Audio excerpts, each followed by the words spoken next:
Fala, família alvinegra, sejam muito bem-vindos ao Radar Glorioso.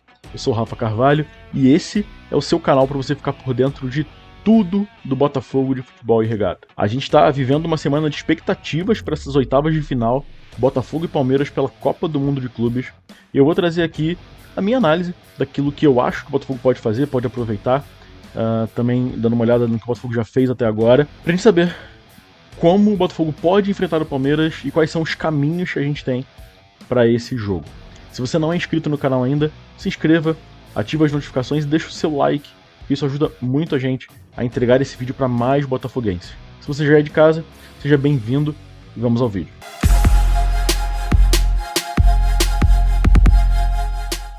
Botafogo chegou às oitavas de final da Copa do Mundo de Clubes, contrariando todas as expectativas, contrariando todo o favoritismo que havia, passou pelo Grupo da Morte, passou por PSG, por Atlético de Madrid, e agora chega às oitavas de final com um desafio já conhecido, talvez, que é o Palmeiras. No cruzamento ali, depois do sorteio, a gente já sabia que isso poderia acontecer, caso o Botafogo passasse de fase, e o Palmeiras também. E aqui quero olhar junto com vocês como que a gente pode esperar o Botafogo e o que Renato Paiva pode fazer para surpreender Abel Ferreira nesse confronto de sábado, sair classificado, que seria incrível para nós, chegar às quartas de final da Copa do Mundo de Clube. O mundo já descobriu que o Botafogo não veio aqui passear. O Botafogo não veio ver o Mickey, não veio conhecer a Disney, o Botafogo veio para jogar bola. Passando ali, por um grupo complicadíssimo, PSG e Atlético de Madrid. Nós vencemos o Seattle Sounders no primeiro jogo, jogamos bem no primeiro tempo, no segundo tempo caímos de produção. Contra o PSG fizemos um grande jogo, neutralizando ali as forças ofensivas do PSG e conseguindo um gol do Igor Jesus, numa saída de contra-ataque rápida, fulminante. Contra o Atlético de Madrid, o primeiro tempo do Botafogo foi espetacular. O Atlético de Madrid não fez nada contra o Botafogo no primeiro tempo. No segundo tempo, continuou da mesma forma, até que numa bola lá, acabando já o jogo, aos 42 minutos do segundo tempo, o Griezmann escorou para dentro do gol. Falha de marcação individual. Mas como sistema, como coletivo, o Botafogo jogou muito bem também contra o Atlético de Madrid. Tá? E o que a gente leva então para as oitavas de final? Um time com uma defesa muito sólida, um time que chega aqui para esse jogo contra o Palmeiras como favorito. Isso não é bom para o Botafogo, até pegando uma fala do Paiva, de que o cemitério do futebol está cheio de favoritos, mas o Botafogo chega em melhor momento para a partida contra o Palmeiras. Aqui o Botafogo é líder em desarmes e o Botafogo é o segundo time com mais cortes na competição. Então isso mostra a força defensiva do Botafogo para esse confronto e para essa reta final de Copa, pensando em passar de fase, a gente vai uma defesa muito sólida para encarar os próximos desafios. Com essa defesa sólida, o Botafogo com essa força defensiva, explorando a contra-ataque, explorando o grupo, muita entrega nós temos visto nos jogos do Botafogo. Então essa resiliência, esse saber sofrer, pode ser um trunfo para o Botafogo para essa reta final. Palmeiras teve uma fase de grupos com altos e baixos, assim, bem inconsistente, empates suados. O Palmeiras empatou contra o Porto, botou pressão, mas não conseguiu fazer gol. O Palmeiras venceu o Al-Ahly e num confronto que seria o mais fácil do grupo, o Palmeiras empatou com o Inter Miami no último jogo da fase de grupos.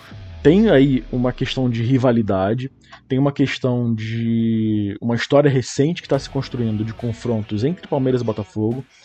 Em 2023, o Palmeiras foi o algoz do Botafogo, naquela derrocada no segundo turno do Brasileirão. Em 2024, o Botafogo virou a chave, não perdeu para o Palmeiras em 2024, ganhou um jogo no Newton Santos da Libertadores, empatou o jogo no Allianz Parque pela Libertadores e eliminou o Palmeiras, e no Brasileirão também não perdeu. Na tela agora você está vendo aí o mapa de calor do time do Botafogo nos últimos 3 jogos, aí, nos jogos da Copa do Mundo. Contra o Seattle, a gente teve uma concentração maior aqui no meio-campo. A faixa de meio-campo foi a faixa mais ocupada. A gente teve domínio sobre o Seattle. Tivemos um pouco mais de ações ofensivas centralizadas aqui pelo mapa de calor, também é possível ver isso. Mas o jogo ficou bem centralizado aqui no meio-campo do Botafogo. Contra o PSG aqui, o lado direito, né, a faixa direita do campo foi a que foi mais ocupada pelo time do Botafogo, fazendo aqui a fase defensiva do time sendo a mais populada durante a partida. Aqui, claro, é a ação do Kvaratskhelia, né? E contra o Atlético de Madrid, como eu havia falado antes, o Botafogo teve mais domínio aqui de meio campo, sobretudo pelo lado esquerdo de ataque, conseguiu ficar mais com a bola, né, nessa faixa aqui de meio campo e também fazendo as ações ofensivas aqui pela direita. Olhando para esse mapa de calor, o que a gente pode observar, né? O Botafogo soube sofrer nos jogos que era necessário sofrer, como PSG e Atlético de Madrid. O Botafogo conseguiu se adaptar muito bem do jogo do Seattle para o jogo contra o PSG e Atlético, né? Mexendo em peças e arrumando o estilo de jogo. Mas nesse mapa de calor a gente vê que o Botafogo concentrando o seu jogo, o seu time mais atrás contra o PSG e Atlético, é óbvio, ficou sem ação ofensiva. E nas ações ofensivas é legal a gente observar que o lado direito, que é o lado do Arthur, foi o que foi mais acionado. E aí a gente tem uma questão que a gente precisa pensar. Eu vou falar sobre isso quando eu falar sobre as possíveis escalações do Botafogo. O Botafogo deve manter uma postura um pouco mais equilibrada para esse jogo contra o Palmeiras. O Palmeiras é um time forte, o Palmeiras é um time que o Botafogo já está acostumado a jogar. Nesse ano, no Allianz Parque, o Botafogo jogou contra o Palmeiras com 3 volantes, como ele tem jogado agora. Pode ser que o Paiva faça a opção de novo de jogar com 3 volantes. Um jogo que acontece num horário que é tecnicamente desfavorável para a prática de futebol, tá, gente? Meio-dia é ruim para qualquer um. O desgaste físico vai chegar aí pros dois. Como o Botafogo vai se adaptar para esse jogo, é o que a gente vai ver agora. Por quê? Gregory tá suspenso.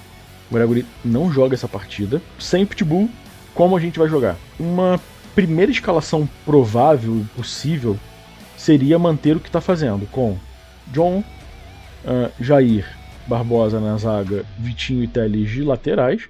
Vitinho, se estiver recuperado, né, acredito que já vai estar. A trinca com Alan, Danilo Barbosa e Marlon Freitas. Savarino um pouquinho mais à frente pelo meio. Meio que puxando um pouco para a esquerda, né, talvez. E na frente, Arthur e Igor Jesus. Caso isso aqui aconteça, vai se repetir o que está acontecendo, e aí o Botafogo de novo vai ficar sem espetar ninguém aqui na esquerda. O que, por um lado, é ruim, porque fica fácil de marcar o Arthur e o Igor Jesus dessa forma. O Savarino não tem feito muito bem esse movimento aqui, e tudo bem, não é a dele. O Savarino não é o cara de marcação, ele é um cara de pensar e distribuir o jogo pelo meio. Tá tudo bem, tá? É a característica do jogador, a gente não vai mudar isso. Só que isso tem feito, como eu mostrei lá nos mapas de calor, o Botafogo cair muito pela direita quando ataca e fica fácil de marcar os dois. Mas esse seria o time provável com a entrada do Danilo Barbosa no lugar do Gregory. Uma segunda possível escalação seria sem um terceiro volante, com Alan, Marlon Freitas e Savarino na meia, com o Cuiabano pela esquerda. Essa opção do Cuiabano pela esquerda é boa porque o Cuiabano tem feito muito bem esse papel de subir e ele dobra a marcação com o Telles. Então, o Cuiabano, o Alan e o Telles aqui pela esquerda podem fazer muito bem esse trabalho de marcação do lado direito do Palmeiras, que em tese é o lado mais forte, com o Estevão. Esse lado aqui, essa escalação aqui, ela permite essa saída, essa fuga pela esquerda também, e acaba dando mais poder ofensivo ao Botafogo. Agora, tem uma terceira possibilidade, que é o que a torcida está pedindo, que é essa aqui. Com Alan, Marlon Freitas e Savarino na meia, o Montoro um pouquinho mais atrás do que o Cuiabano jogaria, né? Um pouquinho mais recuado, fazendo aqui quase que um 4-4-2 ou um 4-5-1, como preferir. O Arthur como ponto espetado aqui, subindo um pouco mais, e o Montoro fazendo esse trabalho pela esquerda. O Montoro entrou assim contra o Atlético de Madrid e entrou muito bem Gostei muito de ver o Montoro fazendo essa função. Daria mais liberdade de criação para o Savarino, tiraria ele de fazer esse trabalho de ponta. E o Montoro, eu fiz um vídeo curto ontem falando sobre isso, o Montoro desarma muito bem também. Ele é um jogador de pegada, de chegada, e ele é um jogador de carregar, de ir pra dentro. Então eu acho que funcionaria muito bem essa escalação aqui, tá? Na minha opinião, essa escalação com o Montoro seria a melhor.